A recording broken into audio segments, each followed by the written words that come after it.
Welcome to Please Me, the award-winning sexuality podcast bringing you bold conversations and big clit energy. I'm thrilled to announce that Please Me is the #1 ranked sexuality podcast in the USA and worldwide. I'm Eve, your host, on a journey from trauma to sexual liberation. Join me and my guests as we dive into conversations around orgasm equality, self-love, body positivity, and essential sex education.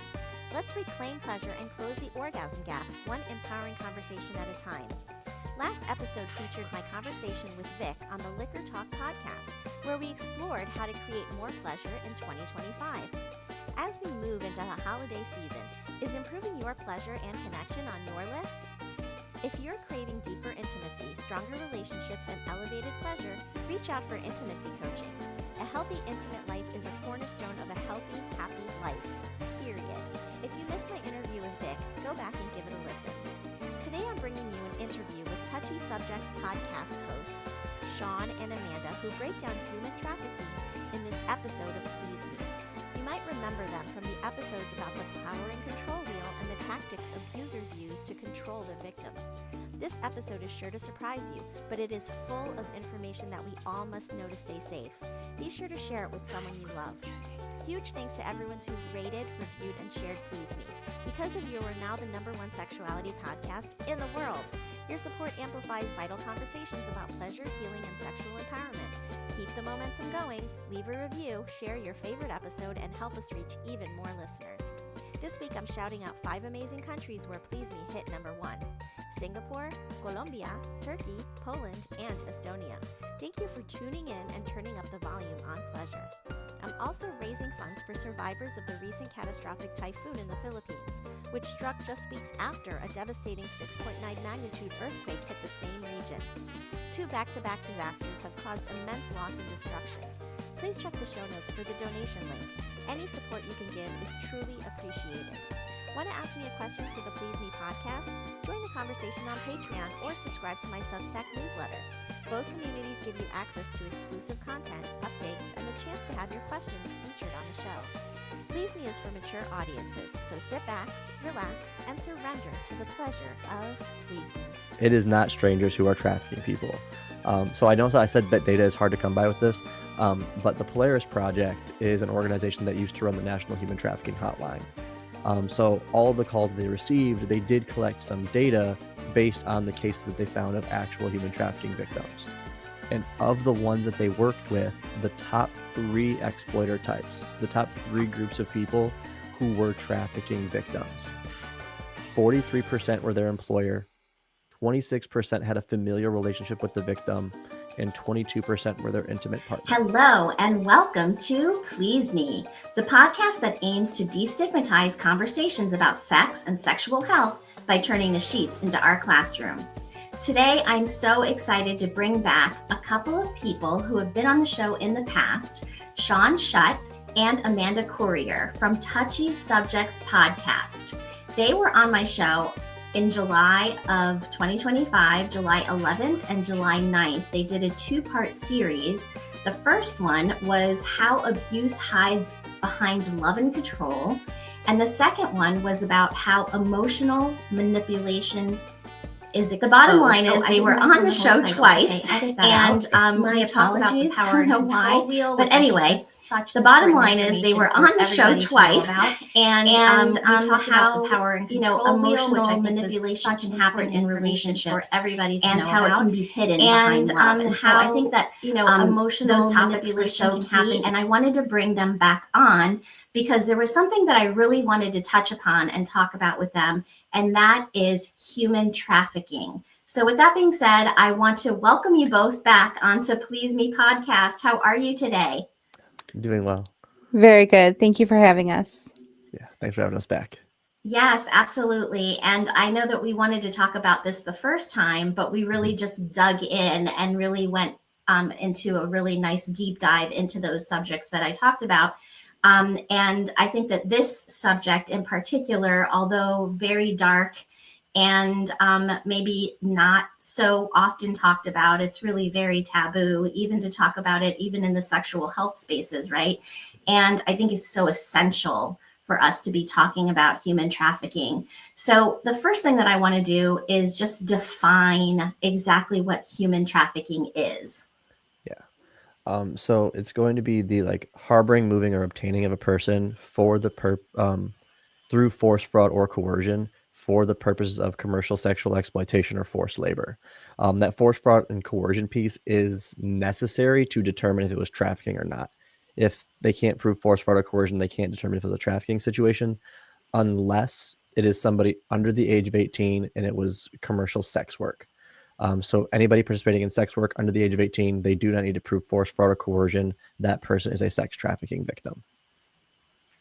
Okay, so anybody who has been forced, fraud, you're saying fraud or coercion. Yep. Those are the three words that you're using there. Okay. Mm-hmm. And under the age of 18 is considered human trafficking. And is that what you just said? So in order to determine human trafficking, we have to prove force, fraud, or coercion. That's like the integral piece of it. Gotcha. But you do not need to prove force, fraud, or coercion if that person is under the age of 18 and it was sex work. Okay. Understood. Okay. And it's really so interesting because I feel like a lot of people think that this happens to like other people, like people that you'll never know, people that, you are not in, community with, etc. But I just want to say that two people that I know were human trafficked. And so this is something that actually happens a lot more than we actually think it does. And right now in the media, there's a lot of discussion around what's happening with the children who are being taken by the ICE officials, right? And potentially being moved across state lines, allegedly, right? Because I'm not there to know for sure, but this is what I'm hearing a lot in social media posts, etc., about how these children are being taken and then moved across state lines and human trafficked. Is the moving across state lines also considered part of the definition of human trafficking? No. Okay. Movement. So human trafficking, I say, is a misnomer. Just because when we think of trafficking, we think of movement because we think of traffic, right? But movement's not a requirement to determine human trafficking or not. Okay. They can absolutely use movement to confuse or disorient their victim or to pull them from the supports they may have had, but movement's not a requirement. The example I use for this is just from where Amanda and I are from. We had an older couple who sold a girl right from their home, and they were using that money then to buy drugs. They never moved that girl. They were selling her just directly from their house. One girl? Yeah. And did that girl belong to that family? In that situation, I believe that she had a relationship with them. It wasn't their child, but they had a relationship with her. Okay. And so that brings me to my next question. What is the typical age range of people who are most often or more likely to be trafficked? Well, there's a big difference here between when we're looking at sex trafficking and when we're looking at labor trafficking, right? Because if we're looking at labor trafficking, you usually need someone who is at a age where they're going to be strong and healthy to be able to do this forced labor. When we're looking at sex trafficking, that kind of takes a whole nother spectrum of things, right? Because there are people who are looking for that to purchase sex workers who are small children. There are people who are looking to purchase sex workers who are in their teens and 20s. That's kind of a sky's the limit type thing. In general, the more vulnerable a population is, the more likely they are to end up in human trafficking situations. So if you're looking at children who are then, of course, more vulnerable because they don't understand maybe necessarily what's happening with them. They don't have the power to get out of a situation like that. They don't know the difference.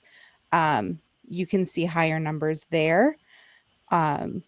Teen runaways are especially high up on that list just because they're out in the world. They don't have the support system. There are a lot of people out there who are looking to purchase teen age people for sex work.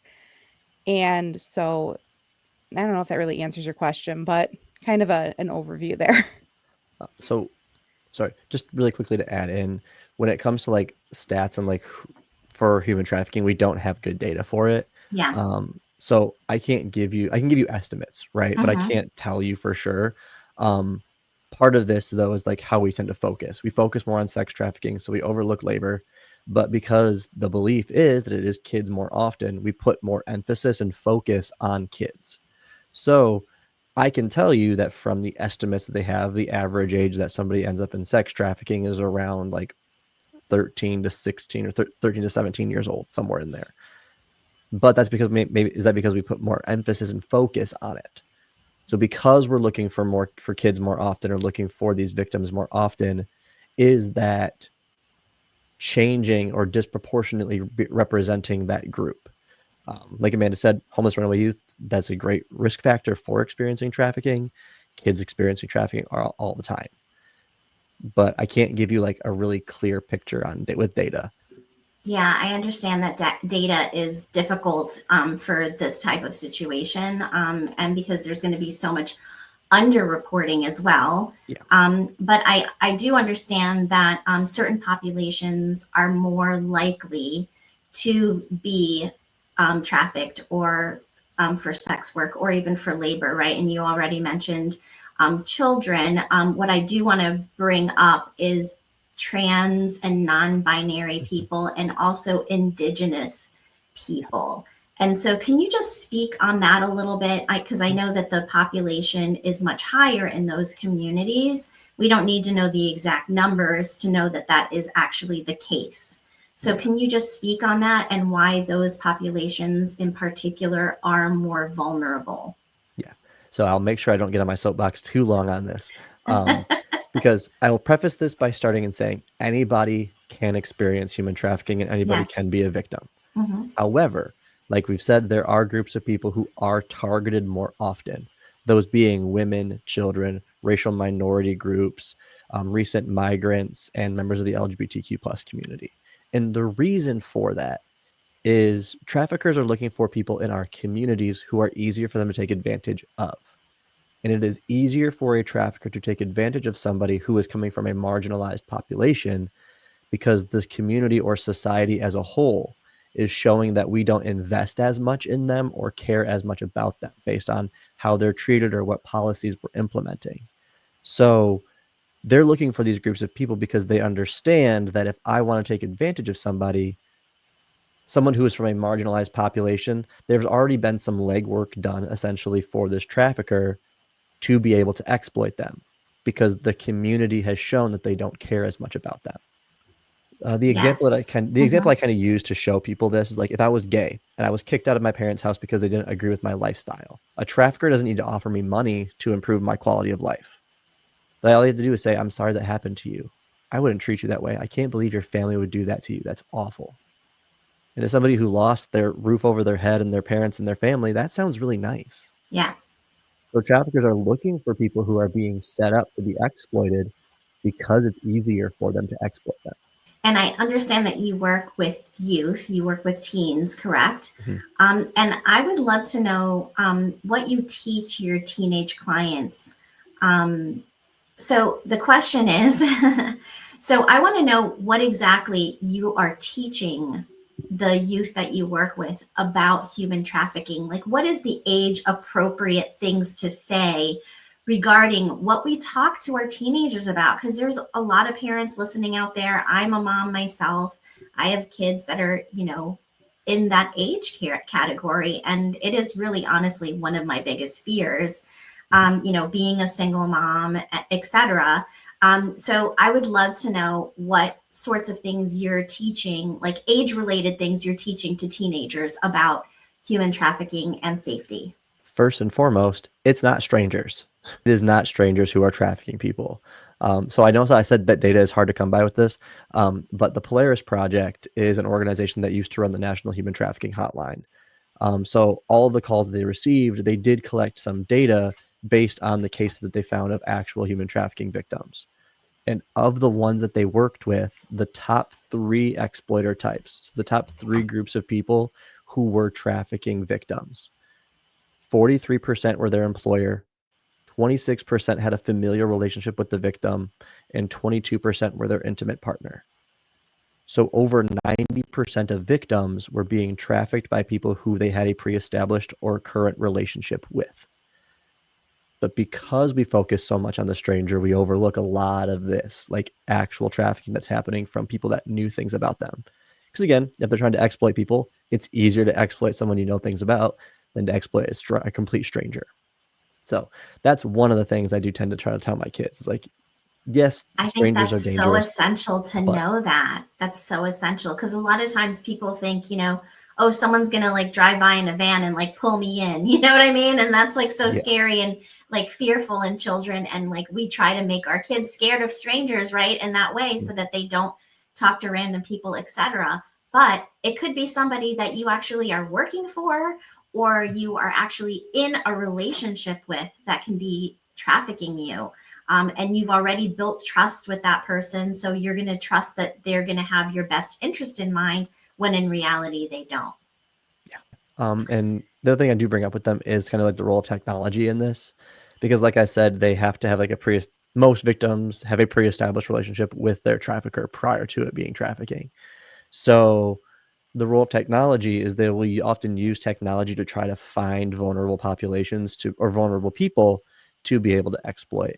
I pointed out all the time is like every kid who has a social media account has received a random message from somebody at some point. And when I work with youth, I'll bring that up and like, oh yeah, I got messages from these people. Like, this is what they're saying.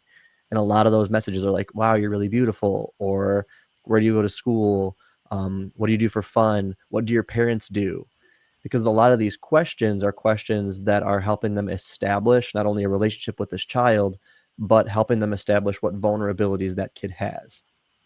If they say, oh, my dad works for Walgreens and my mom is a bank teller, right? Well, they can make a reasonable assumption this kid might come from a lower socioeconomic status family. So money could be a risk. They could want money. I don't really have a lot of friends. Okay, so they're a loner, so they might not have social supports. This is where I go to school, or this is what I'm interested in. So now they have a full list of things that they can use to not only build the relationship with, but also they know what risk factors this child may have that the trafficker then knows what strings to pull to get that child. Absolutely. They're gathering information so that they can use that later on down the line to manipulate the child in one way, shape, or form or other, and trying to figure out whether or not that child is in an unstable home situation, which is going to make it easier for them to manipulate. It's a scary thing, but it's happening everywhere, all over the place and all over the country and all over the world. So I think it's so essential for us to be talking about this. And I really love that you guys are a female and male team. And I think it's really important to have also, men talking about this, because I feel like a lot of times these organizations are just like nursing organizations or even physical therapy. I'm a physical therapist. It's mostly women, right? There are some men involved, but mostly women that are really fighting for the rights of these children and people who are being trafficked. Why is it important to have men in roles such as yours, Sean? Well, one, men are more likely to listen to men just because they already have shitty viewpoints about women. Like, they're not going to listen to a woman talk about these things. So men have the opportunity to go into spaces where women may not either be welcomed to be in, or if they're welcomed in, they might not actually be heard. But it also helps bring in the conversation that men are victims of these crimes as well. But men often don't recognize themselves as victims. And even if they are recognizing it, they're not willing to reach out for help. Men experience sex trafficking, men experience labor trafficking, but the way that men are programmed by our society is we can't admit we're in situations where we were vulnerable. And a lot of that comes along with then shame. Like, if I end up in labor trafficking, well, I failed to provide for my family. I failed to be able to support my kids. So now not only am I shameful because I ended up or feeling shame because I ended up in a trafficking situation, but there's also the other shame of, well, now I have to admit I've also failed to provide for my family. And if that's the expectation for men, that opens them up to being vulnerable to trafficking. So we need more men involved in this work, not only to help other men recognize that, yes, they can be victims also, but also, and I pointed out when I talk about sex work, when I talk about stripping, as long as we continue to view women as sexual objects, there will always be sex trafficking victims, because there's always going to be somebody who is willing to purchase them then. So there's always going to be somebody who wants to meet the supply side of that supply and demand. So as long as we continue to view women as sex objects, there's going to be sex trafficking victims. Well, we could just end the conversation there because, that's not going to change anytime soon, right? Unfortunately, we live in a patriarchal society, and this is, how many people view women. Everybody, when they are born into a sexual body. We are all sexual beings. That doesn't mean that there should be any shame around sexuality. However, yes, absolutely. If you're talking about, taking advantage of women, that's something that's and that this is why this conversation is so essential, because people have to understand that this is so prevalent, and it really is a systemic problem. How do we start to disentangle that? So you want to take this one, Amanda? So, I mean, a great way to start disentangling that, right? Because as Sean said, men who already have ideas in their head about what is appropriate and what isn't appropriate are much less likely to change their minds on those things as they get later into life, right? That's not an excuse for grandpa gets to say bad things because he's old, but if we can start looking into like our next generations and start teaching those prevention tactics to children, to teens, we can start making sure that they view everyone else as humans first, right? Like we're not men versus women versus trans versus non-binary. We're all humans and we all deserve a level of respect. Something that just a regular person can really do is to start holding your friends, family, and social circles accountable for the words that they say and the actions that they do. If it's your best friend, if it's your dad, your grandpa, your partner, I don't care. You need to start holding them accountable for those things, right? We're not going to let our drunk frat brother take a drunk sorority girl back to his place because she can't consent because she's drunk. Now he's drunk too, sure, whatever, in this situation, but we're going to start holding our friends accountable. We're going to start holding our friends to a higher standard and letting them know that this is not going to be acceptable in my circle. And as soon as we start doing that, other people will start to join in, and they'll either start to conform and be like, okay, I guess I won't do those things. Or they're not going to be in your social circle anymore. And then, you can make that assumption that that's something that they're choosing to do and they don't want the confrontation for it. So I think the best way for just any regular person out there in the world who's not in social work and not doing all of those things is to take a look around you, take a look at the people you surround yourself with, and decide if that's a group of people that you can have these conversations with. I don't stand up for certain things specifically because I want to change people's minds about it, but I want other people to know that you don't get to act like that around me. I'm not going to stand up for it. And if you try and treat someone that way around me, we're not going to be here anymore. I love that you said that, because you didn't talk about, building communities and, having, whatever conferences or anything like that. You gave a very easy example of what anybody listening, anybody out there can do to change just the community that you that you are in touch with and surrounds you. And if everybody out there did that thing, it would be a better place. And so I encourage anyone out there to, really be brave and to really think about what words you're hearing being said around you and what are you doing about those words. And I feel like that's something that comes with maturity.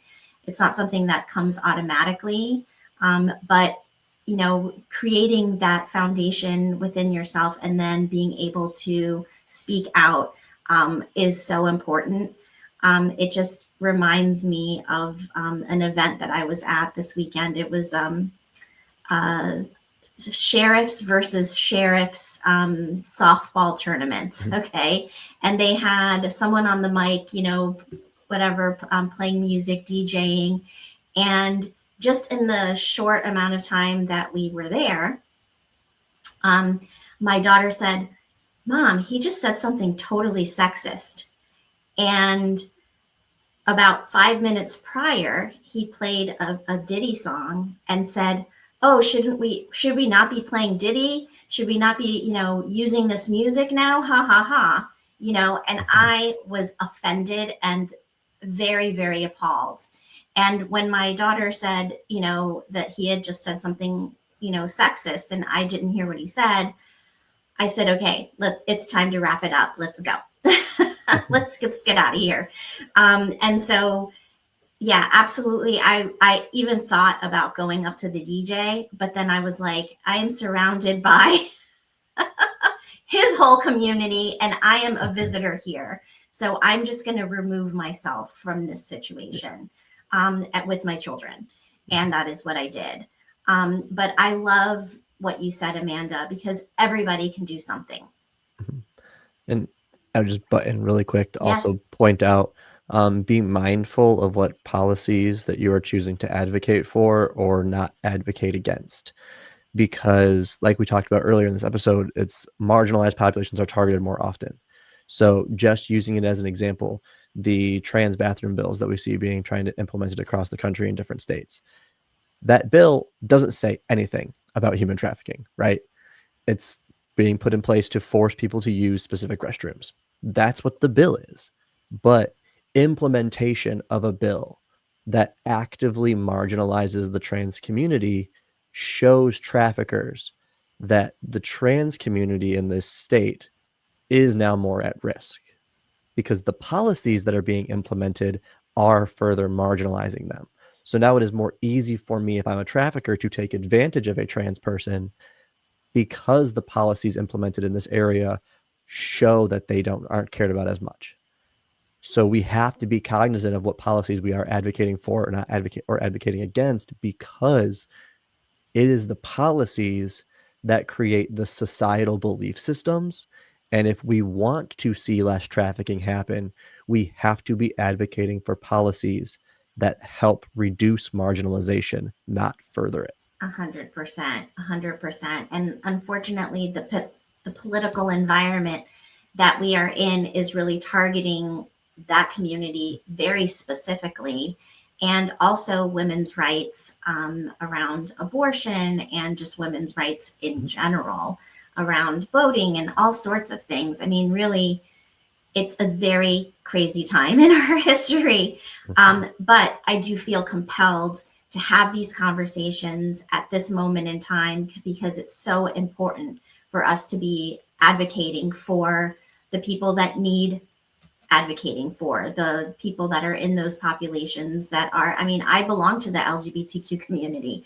I belong to the Indigenous community, so I think that it's important for me as a person of those communities to also speak up and to educate around all of this information. So I appreciate that you said that as well. So I want to ask you, how can we use the media in prevention work? And, as a podcaster, this obviously is a question that, helps me to be able to see like what you think, how we can really spread this message even further. I think we need to have accurate representation of what trafficking actually looks like.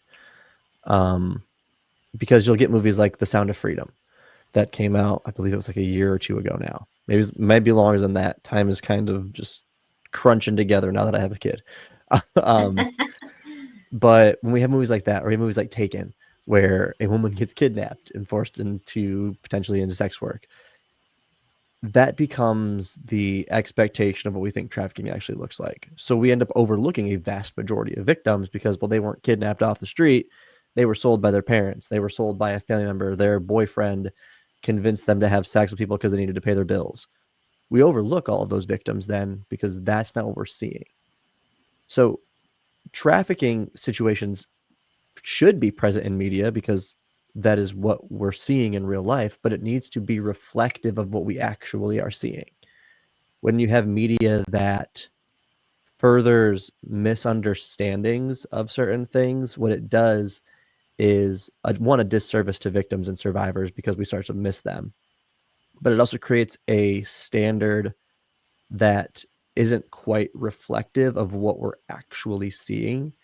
And that starts to then shift public perception of how these things are viewed. So when the stranger is the primary person, for example, in all forms of media, when it comes to any trafficking situation, that is the expectation now. We expect it to be a stranger. Mm-hmm. So we don't protect people against the people who know things about them. We don't protect them from the acquaintances, from the family members, from the family friends, because, well, trafficking is a stranger. So I'm not going to advocate for none of these things ever existing in media, but we need to have a good representations of it. And if you're not going to represent these types of things accurately, then please leave it for somebody else to do. I love that. And I want to go back to what you were talking about before about a man having shame for being trafficked and can't support his family because he was trafficked in maybe like a work trafficking situation. Can you give us some examples of what that actually looks like?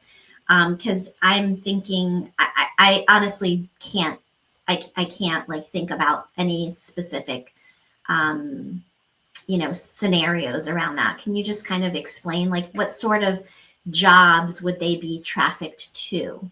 Yeah. So labor trafficking is often overlooked, so people just don't have the conversations about it as much anyway. Right. So we kind of immediately just focus and think about, well, working in a field, let's say doing agricultural landscape work, or working in like a sweatshop. Those are usually the two that people are like, yep, that's a labor trafficking situation, right? Because that's a bad thing. But domestic servitude, so like working in somebody's house or working in the service industry, so like a McDonald's or like a restaurant or something like that. Hair and nail salons, construction work, janitorial work, door-to-door sales in areas that door-to-door sales still happen, panhandling and carnivals. It's like these are all jobs that can have labor trafficking because they're low pay. They're jobs that can be paid under the table. They're jobs that don't have a lot of interactions with people. And if they do have interactions with people, it's never like super in depth. Because like obviously hair and nail salons, like they interact with people. But it's the question I always ask people when I do the trainings, like, but how many times are you getting your hair and nails done with people who don't speak English? Always. And if they, and even if I mean, they, especially nail salons, right? yeah, and obviously not all of those nail salons are trafficking situations, right? But if those victims, if they are victims, how do they have they don't have the ability then to communicate with the people that they're serving that they are a victim? And on the other side of it, how often are the conversations you're having with people who are taking your order at McDonald's, who are doing your hair and nails, or are the carnies at the carnival? How often do those conversations get in depth? Or are Yeah. they No. really surface level conversations? Yeah. So even if they were a victim, they weren't going to tip you off that they are. And is there any way for you to know between one day to the next if somebody just isn't there anymore? Mm-hmm. Right? Like it's a unfortunately an easy way for people to kind of disappear because you're not seeing them every day, right? If you the person who is cleaning your hotel room is a different person, you're just gonna not think anything of it. Mm-hmm. So and especially as Sean was kind of saying, jobs that can pay in cash, jobs that can pay under the table, because then we're not leaving those paper trails. Jobs where people earn cash from consumers, so bartenders, wait staff, things like that. that's all cash that's coming in that can go right to their trafficker. So any of those potential jobs can be also jobs that people are trafficked in, obviously. But not all of people that are in those jobs are being trafficked. So it's Right. really like very hard to pinpoint And and know I will about. say too, Mhm, it could be any kind of job, right? mhm. Any form of job could potentially have a labor trafficking situation because there's always going to be potential exploitive things that could be done. Um, but labor, not all bad labor situations are labor trafficking. So like if you work for a really bad boss and the working environment is unsafe and not good for you, yes, it's a labor violation, but not all labor violations are labor trafficking. Right.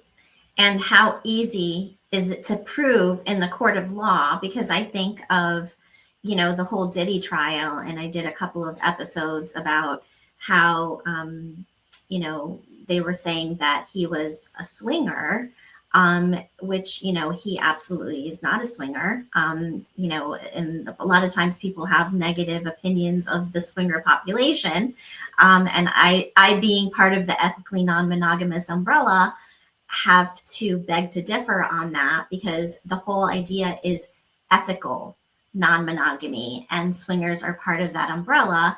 And so I did a couple of episodes about how there were complete differences in what he was doing in terms of him being, it was coercion that he was using. He was using drugs to drug people, so they weren't able to consent. There was just so many layers to it, and I'm not going to go into all the details of that.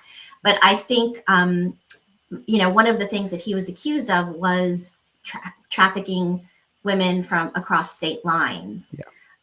So do you want to just jump in and just Yeah. talk about that a little bit? So this gets more into a more like nuanced kind of discussion, Mm-hmm. especially around like legality stuff, Mm-hmm. because yeah, he was found guilty of transporting for the purposes of human trafficking, because that's an easier thing to convict on than it is to convict on trafficking, especially with how the case around P. Diddy was framed, because coercion was his main tactic. And it is very difficult to prove coercion in the court of law. Because you saw it with his defense. Well, they chose to do this. They chose to take the drugs. They chose to participate in these things. They said they loved me, so they were doing this because they loved me. He was coercing these women, but it's hard to prove coercion because you have to be in the court of law for like legal purposes. You have to be beyond a reasonable doubt, and that was the main tactic of his defense.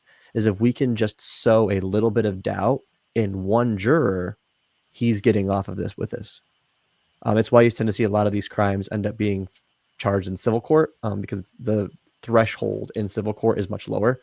And that was why Diddy got away with trafficking people, but not transporting for trafficking. Yeah, and it's to me, it's so disheartening because time after time we see victims come forward of sexual abuse or misconduct or rape or whatever, and they're in the media, their life is destroyed because now everyone knows that they're a victim of some heinous crime, and they're targeted because of the fact that they're speaking out, etc. And then after all of that, and being so brave to come forward and stand up for themselves, they lose the case. And it's so hard to see that over and over and over again when nobody is being held accountable. And it's just not just disheartening, it's nauseating, truthfully. Yeah, a not so fun fact is only 3% of rapists will ever even spend a day in jail. So Wow. And I just want to say with that too, that just because there isn't a conviction, just because there isn't somebody spending some time in jail or prison or whatever, that does not mean that a crime did not a crime was not committed. Correct. So, we got to look at like up to 98% of reported rapes are not false claims, even though nowhere near that many people get convicted, right? Um, it just means that it couldn't be proved beyond a reasonable doubt in the court of law to a jury of your peers, blah, blah, blah, blah, blah, all of these things. So there's no conviction happening, but that doesn't mean a crime didn't happen. right? And if that's if that's you out there and you have experienced a crime like this, what's frustrating to me, right, is that the perpetrator gets off and then can commit that crime again with another person. And that is really the disheartening part of it, because it's a cycle. And if somebody's doing that once, more likely than not, they will do it again, especially if they got away with it, right? So yeah, those statistics are really, really sad. And I think that, what you mentioned earlier, Amanda, about everybody doing their part to call people out on what you're hearing around you and not allowing people to say things around you that are just completely inappropriate, or, if you can help the situation in any way, I think it's important for all of us to sort of stand up and do something about it. Well, I am so excited to have had this conversation with you today. And this brings us to the portion of the show, the role play portion of the show. And this is usually a really fun and funny topic, but this time it's not going to be so funny or even fun. So the role play that we decided upon is that I'm going to be a parent coming to you for advice on a situation with my child, and you are both going to be healthcare providers that are going to help me to determine what red flags I should be looking for when it comes to trafficking. Sounds good? Let's go. Okay, any questions before we start? If you've ever wished sex could feel more connected, more intense, or honestly just more fun, you need to check out Shameless Care. They're a telemedicine company built entirely around sexual health, real doctors, real prescriptions, and products that actually work. Like Shameless Chemistry, their oxytocin plus tadalafil blend that deepens connection and boosts arousal. Or Shamelessly Aroused, a topical cream with the active ingredient found in men's ED medication, increasing blood flow exactly where it counts. Every order includes a short video introduction from your doctor, transparent pricing, and no subscriptions ever. Just real, sex-positive healthcare that delivers results. Because you're a Please Me listener, you can use coupon code PleaseMe for $15 off your order of any product on the Shameless Care website. Use the code PleaseMe, that's PLEASEME, at checkout to claim your $15 off. Again, that's shamelesscare.com, code PleaseMe. Because great sex shouldn't be complicated. It should be shameless. This episode is sponsored by Shameless Care. Nope. Okay, very good. Okay, and so action. So, hi there, Sean and Amanda. I'm happy to see you today, and I have a lot of concerns, and I want to talk to you about something that has come up with my family, and I was hoping that you could help me to really try to tease out whether or not this is something that I should really be concerned about. Gotcha. Yep. So we are more than happy to answer any questions that you may have. So I have a daughter who has a new friend, and it was brought to my attention that that new friend has a boyfriend, and the boyfriend's parents have been very sketchy around trying to get to know this girl and sort of inviting her to go to ice cream and take her to the park, but really in a new relationship with a child from a boy and a girl, right? This is a very new relationship. It's very unusual for parents, in my opinion, to get so involved with trying to get the child to spend time with their son. And they have stepped in and spoken to the parents, stepped in and sort of tried to create a space for this relationship. And I think it's beyond what's appropriate.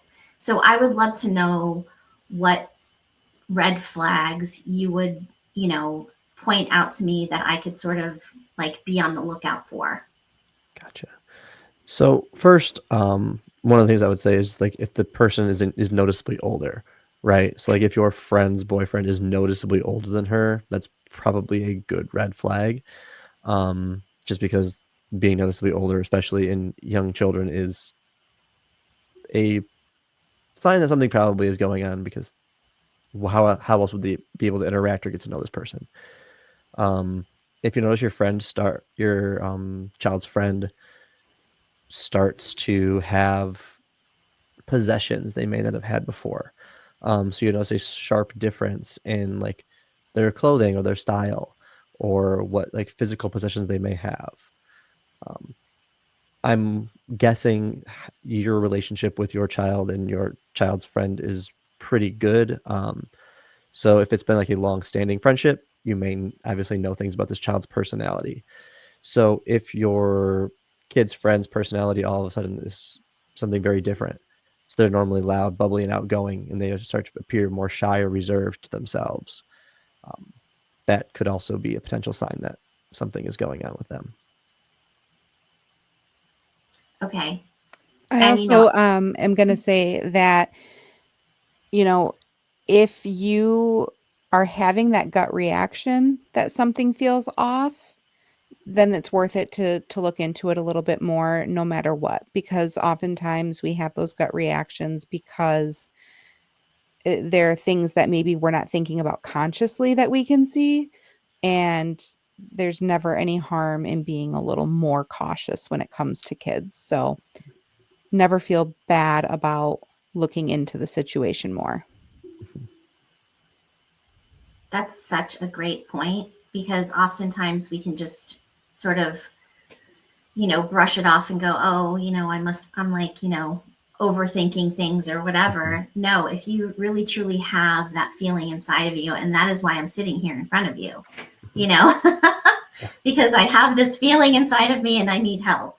And so I definitely appreciate you giving me some ideas. And, it is a child that I don't know well. But I know my daughter well.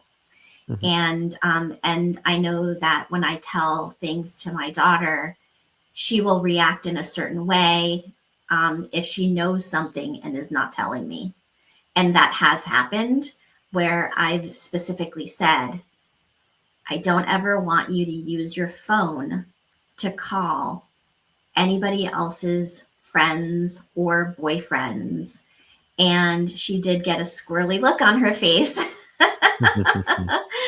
And I knew that she knew more than she was telling me at that point. So I definitely need to explore that conversation more. But because her friend was in the house, not with us, but in the house, I didn't want to have it at that moment. I would love to know how you think I should readdress this situation.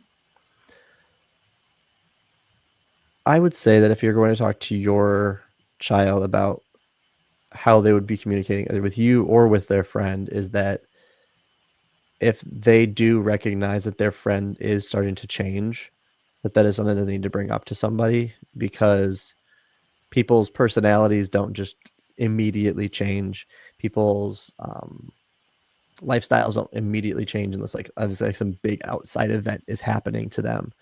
So your child is going to know their friend obviously better than you will. So they'll be able to recognize some of those other signs of when their personality starts changing. If they know their friend is usually doing really well in school and their school grades start to drop. If your child recognizes that her friend is appearing to be more malnourished, like she's not eating enough or not drinking enough water, those could be signs that something is potentially going on with their child, with her friend. So really looking at those kind of behaviors, and if her friend also suddenly becomes more familiar with like sexual behaviors or sex acts, that's also a good sign. Yes. And, teenagers talk a lot about boys and they talk a lot about these things. So these are conversations that I am having with my daughter.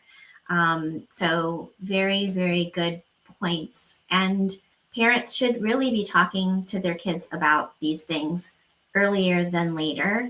Our kids know a lot more than we give them credit for. They know a lot more. And with the internet and having access to the internet, they're exposed to a lot more younger and younger. So definitely, having that open dialogue is so important. So with that being said, I want to end scene. Such important conversations, honestly. And I want to give you both the opportunity to say one more thing before we end today. I'll let you go first, Amanda. If I could have anybody here take away anything from this conversation, I think that most people are caring adults in kids' lives. So the best prevention method is knowledge. And like you said, starting that knowledge as early as possible. It doesn't have to be based around sex. It doesn't have to be based around things that are scary, but start talking to your kids about consent. Start talking to your kids about how we treat our friends and why we treat them that way. We treat our friends well because they're human beings. And so just because someone's not our friend doesn't mean that they're not a human being as well. We ask people before we touch them. We ask people before we take their toy. We ask people before we get into their personal bubbles. And those are lessons that I give to pre-K kids. So that would probably be my send-off. And for my send-off is we cannot rescue victims. Victims and survivors rescue themselves. We can provide them with resources, we can provide them with services, we can provide them with help, but the victims themselves have to make the choice to leave, and they have to feel like the options available to them once they leave are better than their current situation. If we are just pulling a victim out of a sex trafficking situation and saying, yep, we saved them, but we don't address the underlying reasons why that victim ended up in trafficking in the first place, they're going to go back. So we have to understand that while, yes, we say we want to see trafficking end, we have a lot of people who don't want to talk about or address the underlying barriers that victims may have to leaving or the underlying reasons why victims may have ended up in trafficking in the first place. Absolutely. Well, I thank you both for being on the show today, and I want to make sure that my listeners can find you. Where can we find you? I know I mentioned Touchy Subjects Podcast. So tell us the website, and I'll be sure to make sure that I include it in the show notes and anything else that you want to include. Yeah. So the easiest way to find us is on Instagram, Facebook, and Threads at Touchy Subs Pod. Those are the social medias that we tend to use most often. Facebook and Instagram the most. So follow us on there when we have new episodes coming out. And if you ever have any questions or want more information about anything that we do talk about, please email us at touchysubjectspodcast@gmail.com. Okay, fantastic. And I'll be sure to include all of that in the show notes. Well, this has been enlightening. Once again, I love having you guys on the show. I know it's not always the sexiest of topics, right? But it is so, so important to have these conversations because we need to have them more often and we're just not having them. So thank you so much for all of the education that you provided today. You're welcome. Thanks for having us. Thanks for having us. Until next time. Bye. If you're feeling disconnected from your body, struggling with intimacy, or facing a sexual health condition, you're not alone. There is no shame in what you're experiencing, and you don't have to figure it out on your own. But the longer you wait, the harder it becomes to reclaim your confidence, pleasure, and connection. That's why I offer a free 15-minute discovery call to explore what's going on and whether working together is the right next step. Spots fill quickly, so don't wait. The link is in the show notes. Grab your time now. I want to personally invite you to join me on Patreon for ad-free listening, bonus episodes, and early releases. Already there is a lot of bonus content on there with many webinars that I've done in the past and a show that I've never released to the public before. My show is completely self-funded, and when you are able to support me in this way, I'm able to spread my message of body positivity, self-love, and women's empowerment, and empowerment in general around sexuality around the globe. And so with that being said, I appreciate everyone who has already joined Patreon. And if you've thought about joining, now's your nudge to do so. I thank you from the bottom of my heart.